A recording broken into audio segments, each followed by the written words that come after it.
Alright guys, what is up here, YouTube? Jigsaw0097 here today, making my Saints-Eagles preview video, for whatever it means.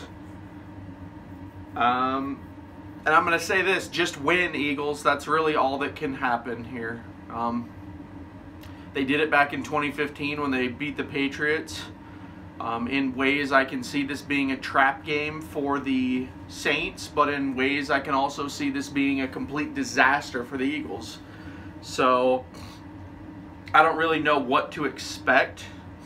This team has had literally all season to make adjustments, to tighten the ship, to show me that they are defending Super Bowl champions, to show the world, you know, the Eagles Nation, that they give a crap about this season, that they care about Carson Wentz in his prime while he has this talent around him. Because keep in mind, guys, this Eagles team has more talent around them now than they did arguably last season. They did lose a lot of guys, but they also gained a lot of guys. And that's going to lead me into my little spiel here real quick, that I've kind of been preaching. That would have been, that had a possibility to be bad, but is now confirmed. Losing Frank Reich and John DeFilippo was the biggest mistake, guys. That was one of the biggest things the Eagles did that could have hurt them this year, because, to put the term lightly, Doug Peterson is looking like a dope out there. He has no one to bounce ideas off. You know, Press Taylor looks like he's doing fine with Carson Wentz, but Mike Groh is just trash. He's like the Billy Davis of offensive coordinators. Keep in mind, guys, this is the guy that was on the losing Jeff Fisher Rams as offensive coordinator, and they fired him. I believe he was quarterbacks coach last year. He was still on the Eagles, but he had, you know, minor role. I don't know what he was last year, actually. I mean, I'm not sure. I know they promoted him. But I've never really liked Mike Groh. Like, I don't hate him, but I've never liked him, especially after watching the All or Nothing Rams, just seeing how bad their play calling was that year. And then just look at the Rams. I mean, he goes, and now they're in the Super Bowl contention discussion. So offensively, this Eagles team, you know, I made a video after we got Golden Tate. They should be exploding right now. They should be ready to go, and they should be, other than their like run game, there's really nothing on this offense that indicates that they shouldn't be scoring high amounts of points in games, at least 30 points in games. I mean, you got Carson Wentz and you got wide receivers. The O-line is a bit banged up, but I mean, what team isn't really this year? What team doesn't, other than like the Rams, what team doesn't have like an amazing O-line this year? And I wouldn't even say amazing, just like enough to get it done. And I don't think the Eagles is bad enough to say that like they can't get this going. There's been plays where I see Carson Wentz sitting back there for like 3, 4, 5 seconds and he still doesn't get the passes off. And another thing that I am going to rant about when it comes to the Eagles offense is the predictability, guys. Don't get me wrong, I love Zach Ertz, but I'm getting so tired of watching Carson Wentz go for him almost every single play. You have Alshon Jeffrey on the team, you have Nelson Aguilar on the team, and now you have Golden Tate, and he just looks for Zach Ertz all the time. I mean, Zach Ertz is going to have a career year, guys. His numbers are going to be ridiculous by the end of this season, because Carson Wentz just looks for him. It's like his security blanket guy. And that's fine, because Zach Ertz is great. He doesn't really drop the ball. He's not very good with yak, but he doesn't drop the ball. And he's a big physical guy. Tight end, you can use him to block. But the biggest problem with it is, like I said, it's the predictability of this offense. I think defenses are starting to figure it out, and then also going to defense, they're starting to figure out that if you just throw the ball downfield, that Jim Schwartz's stubborn defense, where he plays prevent zone on almost everything, you know, leaving guys out there on islands that don't need to be on islands,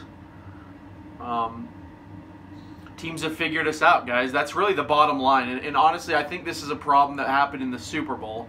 Tom Brady put up ridiculous numbers in the Super Bowl. Luckily, our offense was so good that we were able to keep up with him and win that game by over a touchdown. But you look at the Super Bowl, and ever since then, I mean, the Eagles' defense hasn't been able to lock it down like they were. I mean, other than the Atlanta game was kind of similar to the NFC Championship game last year. But after that, man, we started just getting exposed every single week. Even games that we win, guys. The only game we've soundly won is the Giants this year. And the Giants are literally a dumpster fire. So it's like, what does that tell you? If you can only put up 30 points on a Giants team that is just terrible, and you can't beat the Cowboys at home on Sunday Night Football, I mean, it's just like, what the heck is going on, you know? And I understand the Cowboys' desperacy. I've actually talked to several of my friends this week. The Cowboys had to win that game. That was basically Jason Garrett's job right there if he didn't win that game. I think that Jerry Jones would have finally fired him. And in hindsight, this could be a good thing for the Eagles going forward, because since they beat the Super Bowl champs, blah, blah, blah, I think Jerry Jones is going to look at this as a reason to not fire Jason Garrett. And so, in the long run, this will help us, because I still think Jason Garrett's a terrible coach. I still think Dak Prescott is a terrible quarterback. And I still think the Cowboys are just one of the most overrated teams in football right now. They had that one year where they did really, really well in like 15 years. You know, you can say that about the Eagles too, whatever. The Eagles have been in the postseason a lot more than Dallas has, though. But Dallas had that one year where they exploded, and then they lost at home. You know, they're the only number one seed, guys, in the last 10 years that lost at home in the playoffs. Every other team went to the Super Bowl. We're talking the Eagles, the Patriots, the Broncos, the Panthers, all of them, but not Dallas. So, the Seahawks. So, you know, that aside, that's why I'm saying that the Eagles should have technically won that game, but, you know, it's division. Dallas came in hot. The Eagles came out flat. And it infuriates me. They had 2 weeks to prepare, and they gave us that. So maybe, just maybe, guys, the Eagles, and I'm not going to get into score predictions, by the way. I'm done with that. Every single prediction I made for the Eagles has been wrong for the most part this season. And so I'm just going to tell you what they need to do to win and what may or may not happen. Because in my eyes, there's only two outcomes of this game. There's only two possibilities with no in between. There is the fact that they go in to New Orleans and they shock the world. By the way, they are wearing midnight green in this game, guys, if you don't remember. Doug Peterson won a golfing bet with Sean Payton in the offseason. So the Eagles are actually wearing their green in this game. They're not playing in away colors, which could be a bad thing, because honestly, the Eagles have played better in white this year than they have in green. And I guess black just means that it's their own funeral, so we don't want to see them wear that. But they will be wearing green. And then there's only two ways it can go. Either they come in and shock the world because they finally, you know, it clicks. They realize how bad they've been screwing up. Jim Shorts, you know, has a humbling moment with God and says, you know, maybe I need to change this offense. Doug Peterson realizes that Wendell Smallwood is not the best guy to run up the middle on 2nd and 3, and starts, you know, looking at his roster and deciphering what best to do. And, you know, Carson Wentz learns to throw to people that are not named Zach Ertz on the back of their jersey. All of these things can happen because the Eagles have the capabilities, you know, they have the talent. The question is, will it happen? And so, if it does happen, there is that possibility that they shock the world, guys. I mean, they can win this game. I don't think the Eagles can't beat any team this year. Like, a lot of people are saying to me, like, you should be afraid of the Saints. You should be afraid of the Rams. You guys should be afraid of the Eagles from last year. That's the problem. You see what we're having? I mean, they were the best team last year. I mean, I'm not saying that they're the best this year. It's just if you look at their roster, you look at their talent, you look at their coaches, this is all, most of this is what won the Super Bowl last year. I'd say like 80% of it. So there is no reason why the Eagles should not be in the discussion. It is their own fault that they're at 4-5 because they don't know how to finish games. They're having 2016 Eagles syndrome. And that's the bottom line. So the Eagles can beat the Saints and they can beat the Rams.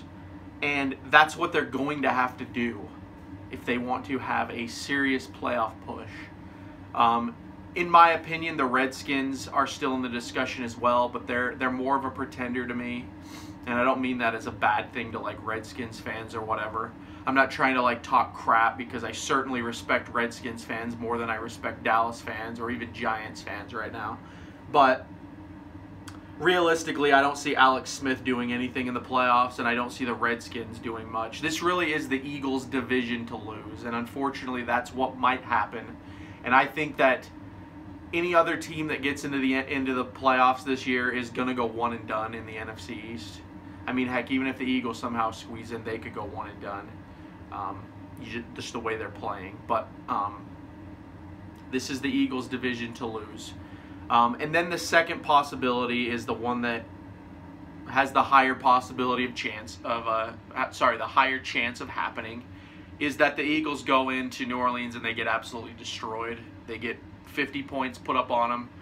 This is like a humbling moment for the Eagles where they just realize they ain't got it this year. This will be the game where the fans officially just, you know, bleh, if we haven't done that already. I mean, that Dallas loss was probably the worst loss of the season because, you know, it was the Cowboys. And then the Eagles as a whole are just banged up from then on. And then I think the Redskins, I think they said the Eagles have the hardest schedule going forward and the Redskins have the easiest. So if the Eagles lose like 2 more games, I mean, the Redskins are going to run away with this, guys. That's just what's going to happen because, I mean, they beat the Bucs. You know, they beat the Bucs with 16 points last week. What does that tell you? So, I mean, the Eagles can't score. If they score less than 17 points, it's a guaranteed loss. That's how the Eagles are going this year. So, anyway, that's kind of my thoughts. I'm not giving score predictions again. I refuse with this one because I have no clue. I think that the Eagles can win this game, but I think that the Saints will win this game. I guess that's my opinion on the matter. But, as I always say to everyone, you know, friends in the comment section, whatever, this is the NFL. You never know what's going to happen. Any given Sunday is a real thing. So, I mean, just tell that to the Patriots last week when they lost to the Titans, guys. The Titans are going on a run. What the heck? It's exactly what I'm saying about the NFL. You never know. So, anyway, that's the video. Comment down what you guys think about this game going forward. You can go ahead and leave your predictions in the comments. I don't mind. You can say whatever you want. You know, I don't really care what you guys say when it comes to, like, you guys can say things. It's not going to bug me, you know. Like, I'm not one of those YouTubers that'll get mad at you if you say certain things, you know. I encourage the discussion. So, that's the video, guys. If you have not subscribed yet, go ahead and hit that subscribe button. But I want to thank you so much for watching, everyone. And as always, this has been Jigsaw0097. I will talk to you all later.